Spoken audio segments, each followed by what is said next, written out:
মানুষের রক্ত খান ভরা বৈদেশিক মুদ্রা বাংলাদেশের জন্য আনয়ন করতে পারছিল। ঘোষণা করি হতো আমরা প্রার্থীকে দুঃখ দেখেছি যে বাংলাদেশ কখনো খাদ্য সংরক্ষণ পরিবেশ ছিল না।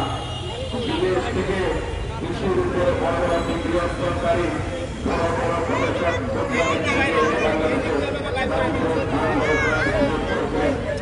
গবেষণার ফল বাংলাদেশের 3 ফসল জমি করেছিল। 1998 থেকে বাংলাদেশ সর্বপ্রথম বিদেশে 1 লাখ টন খাদ্যশস্য রপ্তানি করেছে, যেটা একটা নজিরবিহীন ঘটনা। এই বাংলাদেশের 300 বুনিয়াদের উপর ভিত্তি করে বাংলাদেশকে তিনি গড়ে তুলেছিলেন, সমগ্র বাংলাদেশ গড়ে তুলেছিলেন। সেই হিন্দি ডিসেম্বরে সবার শুরু থেকে বাংলাদেশকে তিনি সমৃদ্ধি বাংলাদেশ রূপান্তর করেছেন।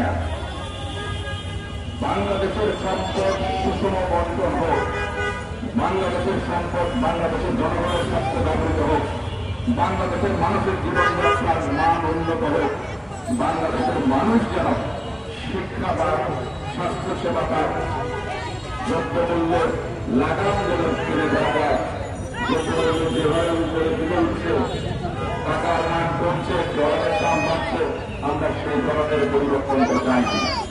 সে কারণে বলছি আসুন কাঁধে কাঁধ মিলিয়ে হাতে হাত রেখে এই দেশ থেকে ঘুরে দেওয়ার জন্য শহীদ রাষ্ট্রপতি জিয়া রহমান যিনি সততার মধ্য দিয়ে এই দেশকে শাসন করেছিলেন,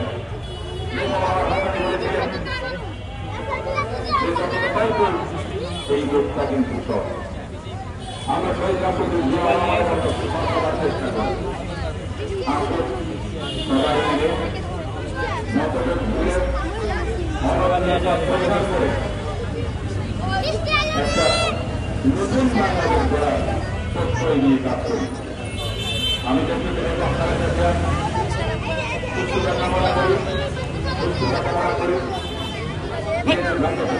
তারেক রহমান, তার পরিবার, বেগম খালেদা জিয়ার পরিবার, আমাদের নেত্রী যেন সবসময় সুস্থ থাকেন, দীর্ঘ হায়াত যেন কামনা, আমাদের দেশের সকল নাগরিকের নিরাপত্তা যেন সবসময় থাকে।